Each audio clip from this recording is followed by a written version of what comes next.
예, 11시 19분 지나고 있습니다. 오후장 터닝 포인트, 오후를 준비하면서 오전 상황 정리하고 전략 세우도록 하겠습니다. 오늘 함께할 두 분 소개해드리겠습니다. 김성훈 KM투자파트너스 대표 그리고 MTN 차영주 전문위원 오셨습니다. 어서 오십시오. 안녕하세요. 두 분의 케미도 좋을 걸로 기대가 됩니다. 시장에 관한 얘기 해보도록 하겠습니다. 이슈 보기 전에 지수 한번 보여주시죠. 우리가 이제 그동안 며칠 주가 빠질 때 이거를 확인하고 갔는데 오를 때도 좀 봐야죠, 그죠? 예. 코스피가 뭐 2,600이 바로 눈앞인데요. 2,500을 가지고 우리가 계속 지금 줄다리기 하고 2,480 불과 하루 이틀 전이었는데 주가 이렇게 오르기 시작하면 상당히 탄력 있게 또 오른다니까요. 2,597이고요. 코스닥은 1.93%. 그동안 약했던 코스닥도 오늘 강하게 올라옵니다. 강하게 와서 좋고요. 다만 투자자들이 이럴 때 기분 좋은 척하면서 약간 흥분하는 척하면서 사실은 시장에 대한 고민들을 또 내면적으로 해야 되는 거죠. 자, 그러면 터닝 포인트 체크하겠습니다. 첫 번째부터 알려주십시오. 첫 번째는 제롬 파월 의장이 3월 금리 인하는 어렵다고 얘기했지만 3월이 아니라도 한다는 거 아니에요. 5월이냐 6월이냐. 금리 인하는 결국은 한다는 얘기다. 그러면 지금이 오히려 더 과감하게 투자를 할 때인가?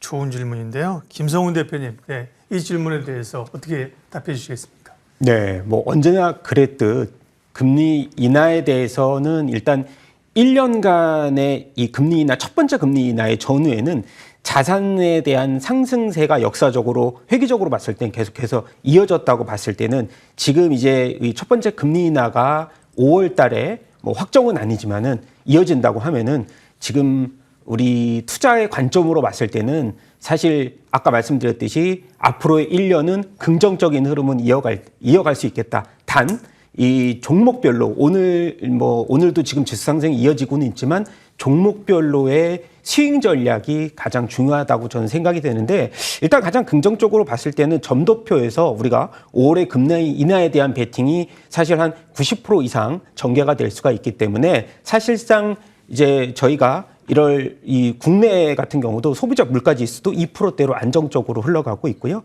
그리고 미국의 실업수당 청구 건수가 22만 건으로 직전 대비해서 9천 건 상승을 하면서 금리 인하에 대한 속도를 높일 수 있는 전반적인 재료가 마련이 돼 있다. 저는 그렇게 생각이 되고 있습니다. 네.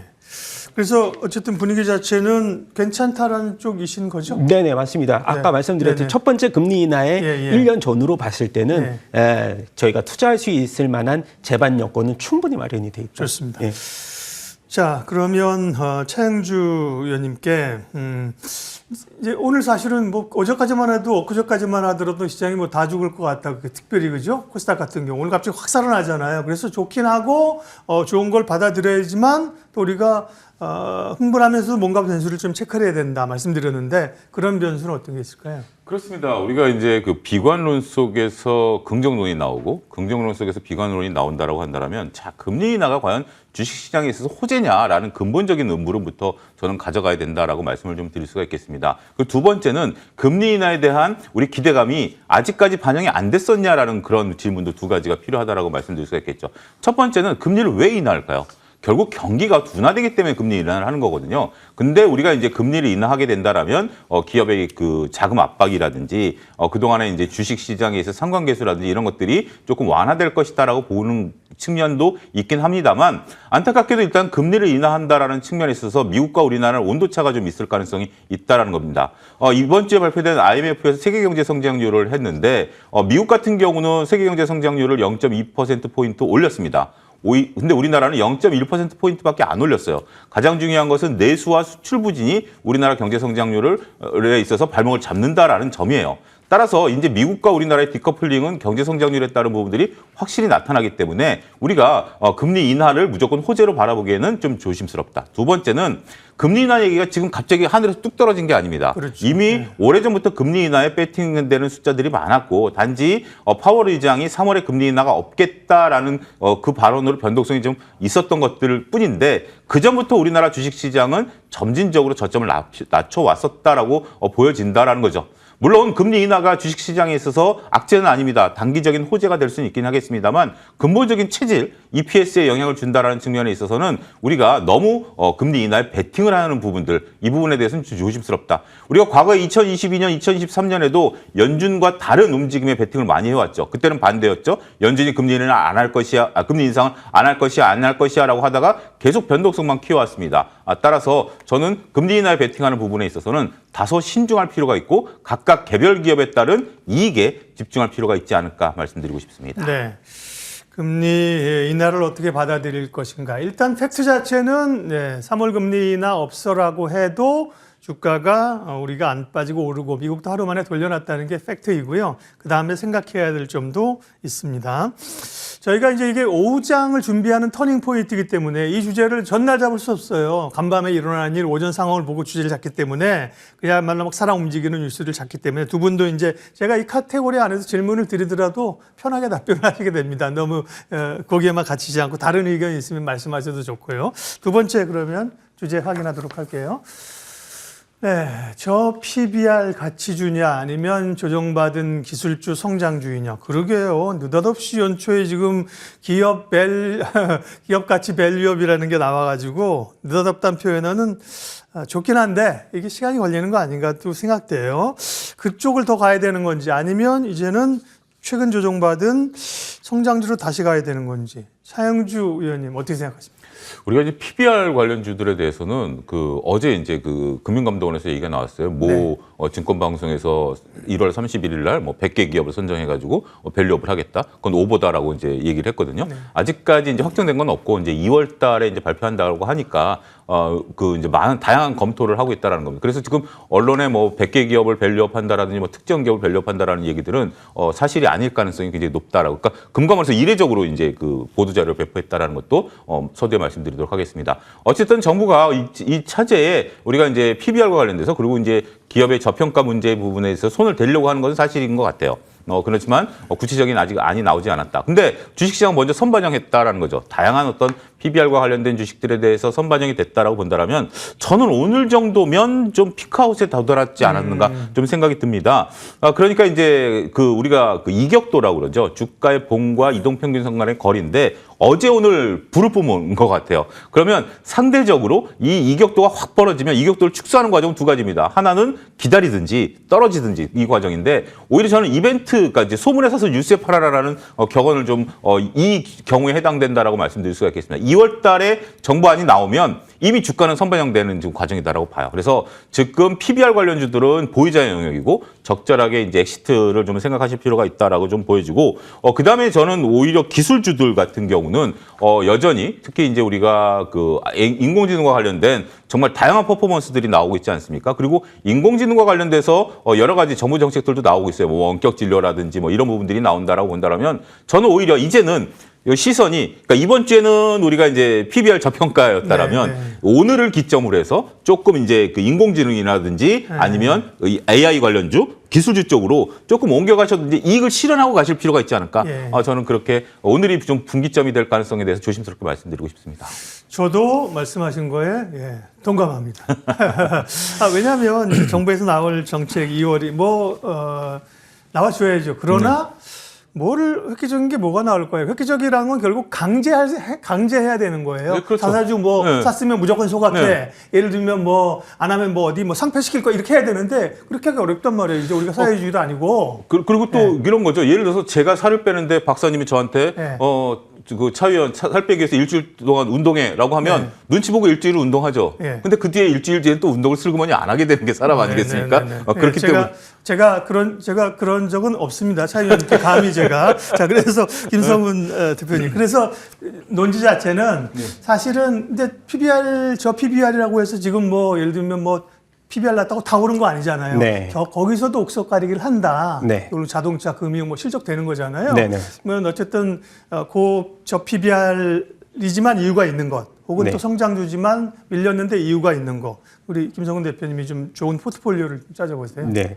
일단 저도 같은 의견이 말씀을 드리고 싶은데 단기적으로는 저퍼주에 대한 상승 여력은 저는 조금 더 남아 있다. 정부 정책이 단기간에 이 주시장에 나올 만한 상승할 만한 이슈는 맞지만 추가적으로 이 하루 이틀 만의 퍼포먼스라고 생각하지는 않고요. 일단 수급이 이동하기 위해서는 추가적으로 대형 이슈, 빅 이슈가 존재를 해야 되는데 아직까지 국내 시장에서 그럴 만한 이 지금 나온 정책적 이슈보다 큰 이슈가 아직은 그렇죠. 없다라는 거죠. 네네네. 네, 그래서 매기적으로는 이 저평가 PBR이라는 핵심 이슈로 접근을 하되 장기적으로 봤을 때는 우리가 말씀드렸던 AI 생태계가 이제 뭐 전장 부품 전반적으로 온기가 퍼질 수 있을 만한 뭐 팹리스 관련 핵심 종목들에 대해서는 관심을 계속 지켜봐야 된다. 그래서 장기 종목으로는 기술주 쪽으로는 보되 지금은 아직까지는 저퍼주에 대한 상승 여력은 조금 더 남아있다. 그중에서 우리가 핵심적으로 봤을 때는 저퍼와 ROE가 동반해서 우리가 투자할 만한 종목 중에서 네. 자기 자본 이익률을 우리가 핵심적으로 봤을 때는 자동차 업종이 가장 핵심으로 이전 기아차 같은 경우도 뭐 ROE 같은 경우 한 10% 이상대가 네. 나와주고 있기 때문에 핵심 종목 중에서도 우리가 수급 쪽으로 이제 소형주보다는 대형주 쪽에 매기를 조금 둔 코스닥의 수급이 이제 대형주 매기로 좀 붙었기 때문에 네. 핵심적으로 그렇게 보시면 됩니다. 조금 같으면서도 약간 그런 다른 시각 굉장히 좋았습니다. 다음 주제가 바로 그거예요. 이거 어떻게 아셨어요? 보셨어요? 다음 우리가 자동차 얘기를 하려고 하는데 그죠? 결국은 자동차가 실적 그동안 뭐 피크아웃은 있었지만 실적 엄청 좋았죠. 배당도 늘 차 의원님이랑도 우리 얘기하지 않았어요? 사실 현대차의 배당 정책 보면 서프라이즈하다. 고배당 주고 그죠? 거기다가 이제 저 PBR까지 물리면서 자동차가 가는데 자동차에 관한 시각을 지금 김성훈 대표님이 좋게 보셨잖아요. 그게 마침 다음 주제여서 그런데 그러면 자동차의 앞날 또 주가 상승은 어느 정도라 보시는 건데요? 김성훈 대표님 네네. 말씀해 주시죠. 제가 워낙 자동차 쪽으로 제가 소유하고 있는 자동차도 항상 자주 바꾸는 편이라 기업 탐방 차원에서 제품 사용 차원에서 네네네. 또 성격도 그렇고요. 좀 신규 이제 얼리 어댑터 차원으로도 네, 있고. 예. 그래서 사실 이제 악재도 사실은 있습니다. 자동차라고 해서 악재가 없는 것은 아니고 트럼프 당선 시에는 관세 리스크도 일부 존재하는데 예. 뭐 먼저 걱정하지는 않아도 저는 된다고 생각을 하고 현대기아차 보면은 1월 달에 판매가 이제 역대 두 번째로 10만 대 돌파를 했다는 소식도 있고 제가 좋아하는 브랜드인 제네시스 관련돼서도 최근에 어워드 수상을 북미에서 뭐 매년 연속적으로 이어가고 있습니다. 그만큼 브랜드 가치가 현대기아차의 브랜드 가치가 위상이 뭐 높아졌다라는 뭐 어느 정도의 증표도 될 수 있을 것 같고요. 일단 기아차의 경우도 EV9이라든가 현대차의 아이오닉 6 그리고 전기차의 라인업 확대가 이어지면서 올해 같은 경우 6월에 출시된 소형차 라인업이죠. 이제 EV3, 4가 출시가 되면서 유럽의 이 인기가 가장 많은 소형차의 수출 확대도 우리가 지속적으로 성장 동력으로 뭐 마련이 되지 않을까 저는 그렇게 생각되고 자동차 같은 경우에 이제 우리가 이 PBR 기준으로 봤을 때도 0.6배 수준이었으면 얼마 전까지만 해도 그래서 극심한 저평가 구간이 이어졌기 때문에 지금으로서는 우리가 실적에 대한 피크아웃보다는 그동안에 이 눌렸던 폭발적인 퍼포먼스가 이제부터 시작이 될 수 있는 가능성도 열리지 않았을까 저는 그렇게 보고 그래서 자동차는 보유하고 계셨던 분들은 뭐 엄청 예. 좋을 거고 기본적으로 긍정적 매수 의견. 네, 장기적 매수 의견을 조금 드리고 싶은 네. 상황입니다. 네. 현대차, 기아차 주가 한 번만 더 보여주십시오. 와, 이게 시총이 45조, 47조짜리가 하루에 7%씩 오릅니다. 와, 엄청나게 지금 달력이 수급이 이제 붙은 거죠. 차영주 의원님, 그러면 자동차 좋은 거 알았다. 근데 모멘텀이 없었던 거죠, 그죠? 그게 지금 이제 포텐이 터져서 올라가는데 지금 며칠 오른 거는 그럼 과연 주가에 얼마나 반영이 됐느냐. 지금이라도 사도 되는 거냐. 그 다음에 자동차 플러스 또 부품업체도 생각을 해봐야 되잖아요. 전략 좀 얘기해 주세요. 이게 저희가 이제 오후장 전략을 이제 하는 프로그램의 그렇죠. 성격으로 본다라면 저는 오늘 지금 현재로서는 좀 과감한 매도를 좀 권해드리도록 하겠습니다. 단기적으로는. 왜 그러냐면 거래량이 단기적으로? 거래량이 어제 거래량을 넘어섰습니다. 어제 거래량을 지금 오전에 넘어섰다라는 것들 그리고 이제 주가가 이제 한 7, 8%대를 유지하지만 위에서 이제 지금 벽에 부딪혀 있는 상태거든요. 거래량은 늘었는데 7, 8%에서 멈췄다라고 본다라면 오후장에 윗꼬리를 달 가능성에 대해서도 우리가 한번 예상을 한번 해볼 수가 있는 거죠. 시나리오 그럴 필요가 그렇죠. 있다는 거죠. 그리고 현대기아차가 올라가는 이유 중에 하나가 제가 이제 MTN에서 월요일부터 계속해서 다양한 코너에서 말씀드렸던 것 중에 하나가 바로 배당입니다. 3월 20일 날 배당을 주거든요. 그럼 이제 기아 같은 경우 5,600원 배당을 주니까 그때 당시만 하더라도 제가 10만 원의 배당 수익률 5%를 제시해드렸습니다. 지금 배당 수익률이 3%대로 떨어져 버렸습니다. 그렇다면 주가 올라서 네, 주가가 올라갔으니까. 그러니까 이제 우리가 이제 배당 투자를 할 때 12월 말에 기준으로 보면 12월 말에 이제 배당을 받는 것도 있습니다만 11월 초에 배당을 사가지고 배당 받는 분들에게 넘겨주는 그런 부분들이 있지 않습니까? 지금 사가지고 3월 20일까지 보유하면 배당 수익률이 3%로 떨어져요. 그러면 별로 그렇게 메리트가 없을 가능성도 있죠. 따라서 지금은 우리가 가장 중요한 것은 저는 뭐 여러 가지 관점이 있습니다만 현대기아차 금융주 올라가는 건 배당과 관련해서 아직 배당을 받을 수가 있거든요. 12월 배당이 끝난 게 아닙니다. 그런 것들에 대한 가능성을 보게 된다면 예. 오늘이 조금 기로점이 될 가능성도 있다라고 말씀드릴 수가 있겠죠. 그리고 저는 오히려 장기적으로 보면 조금 조심스러운 게 뭐냐면 지금 미국에서 대선에서 트럼프 전 대통령이 수위를 달리고 있습니다. 그러니까 미국 같은 경우는 52개 주를 다 선거 운동을 하는 게 아니에요. 왜냐하면 거기도 이제 뭐 특정 지역에서는 무조건 누구를 찍는 그런 게 있습니다. 근데 7개 경합주가 있는데요. 7개 경합주에서 얼마 전에 조사한 여론조사에서 트럼프 전 대통령이 아직까지 수위를 달리고 있습니다. 그러면 바이든 대통령이 아직 시간이 남아있다 하더라도 수를 쓸 가능성은 없다는 거. 자, 경우의 수를 두자라는 거예요. 우리가 초반에 그 금리 인하에 대해서 점치는 것처럼 미국의 트럼프 대통령이 당선이 된다? 두 가지를 크게 외치고 있습니다. 첫 번째는 IRA법을 폐지하겠다. 두 번째는 이번 주에 나온 거죠. 관세를 더욱더 강화하겠다. 특히 여기서 거론된 것은 멕시코입니다. 멕시코와 캐나다에서 만들어진 것도 관세를 부과하겠다라는 거죠. 우리나라 기아 같은 경우 멕시코에 세계 최대 공장을 갖고 있습니다. 이것도 이제 관세를 부과하겠다라는 측면에서 본다라면 이러한 셈법들을 우리가 한번 좀 장기적으로 고려하셔야 된다라고 봐요. 하지만 단기적으로 봤을 때는 지금 최근에 올라왔었던 이벤트들에 대한 오늘 퍼포먼스 조금 긴장감을 높이고 보자 이렇게 정리하고 싶습니다. 예, 자동차에 관한 두 분의 시각이 다른 듯 같은 듯 기간에 좀 투자의 기간의 차이가 있는 겁니다. 좋은 그 양쪽의 시각을 다 들을 수 있겠고요. 다음 이슈 봐야 됩니다. 뭐 요즘 우스갯소리로 뭐 쇼핑에서 어머 이건 사야 되는데 어머 이건 얘기해야죠. 2차 전지 그죠? 궁금증이 많으시니까 2차 전지도 좀 강하게 와야 되는데 빠질 만큼 빠졌나? 2차 전지도 이제 반등의 대열에 동참할 것인가? 네, 이 질문은 일단 누가 좀 더 김성우 대표님께서 해주시겠어요? 네. 뭐 사실 바로미터라는 게 우리가 시장이 피크 때 장바구니를 들고 아주머니들이 이제 그 매수를 하겠다고 이렇게 접근을 했을 때 주식투자에 접근했을 때가 피크아웃이라고 하는데 얼마 전에 제가 이제 강아지 산책을 하다가 아주머니들과 많이 마주쳤는데 지금 2차 전지를 고점에서 매수하신 분들에 대해서 저한테 의견을 물어봤을 때 제가 현재 지금 마이너스 폭이 좀 지속이 되면은 그래도는 현재 구간에서는 보유를 하라고 말씀드렸는데 그걸 못 참고 매도를 또 얼마 전에 하셨더라고요. 제가 봤을 때는 이러한 바로미터가 이 휴먼 인덱스라고 해서 지금은 보유하고 있다가 반등세가 조금 더 나올 수 있는 이제부터의 구간이 아닌가 저는 그렇게 생각하고요.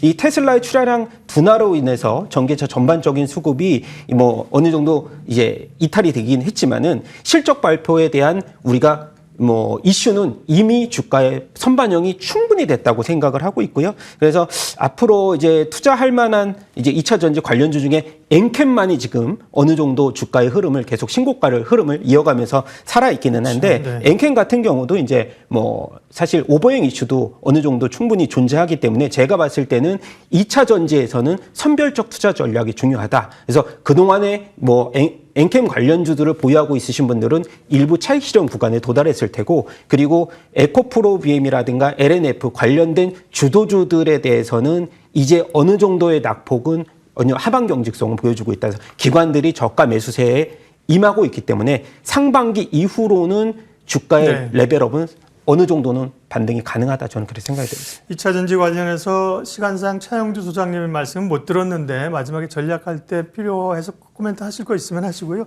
마지막 저희가 꼭 봐야 되는 또 주제입니다. 오후장 터닝포인트로 반전을 추가적인 또 상승을 기대하면서 봐야 될 관심주인데요.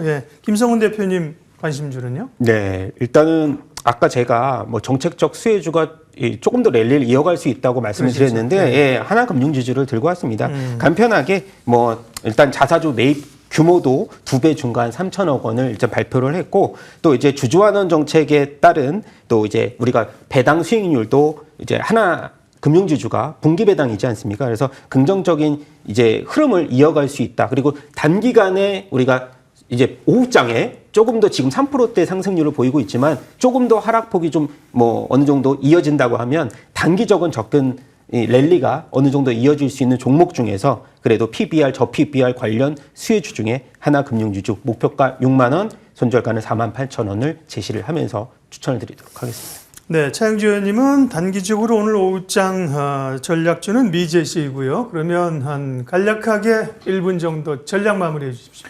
예, 그렇습니다. 오늘 금요일인데요. 네, 우리가 맞아요. 이제 이번 주 내내 뚜렷하게 올라왔었던 섹터들이 있습니다. 그러니까 PBR 관련주들이라는 그렇죠. 뭐 이제 통칭된 것들이 일주일 내내 올라왔고 오늘 이제 그 조금 봉의 크기가 커졌다라고 본다라면 그게 이제 일주일 정도는 올라왔으니까 다음 주에 이제 변화가 일어날 가능성이 있다라고 봐요. 다행스럽게도 오늘 주시장이 전반적으로 빨간색이기 때문에 옥석가리를 좀 하자고요. 빨간색 중에서도 그동안 올랐었던 것들을 오히려 따라 사는 것보다 오늘 처음 올라가는 쪽들에 대한 부분들을 보자. 저는 오히려 네카오가 더 좋아 보입니다. 이런 것들이 다음 주를 이끌 수 있는 그런 어떤 가능성들이 있어 보인다라고 보여지고 있고 그다음에 여기서 올라가는 폭들이 중요해요. 2차전지도 지금 저는 2차전지가 가장 중요한 베스트 시나리오는 옆으로 횡보하는 거예요. 우리가 공이 딱 떨어지면 바로 리바운드하는 V자를 생각하지만 지금 2차전지는 똥똥똥똥똥똥똥 하다가 이제 올라가는 이러한 물리적인 에너지를 부분들이 좋기 모으는. 때문에 예, 모으는 단계이기 때문에 지금 같은 모양이 다음 주, 다다음 주까지 이어진다라면 저는 그때 가서 매수 시점으로 봐도 된다라고 보여집니다. 따라서 우리가 지금 다 빨간색이지만 그동안 올랐던 빨간색 말고 오늘 처음 빨간색 불을 켜는 것들을 찾아내서 다음 주를 대비하자 이렇게 말씀드리도록 하겠습니다. 좋은 시각이십니다. 두 분의 시각이 비교가 되면서 좋은 그 인사이트를 얻었습니다.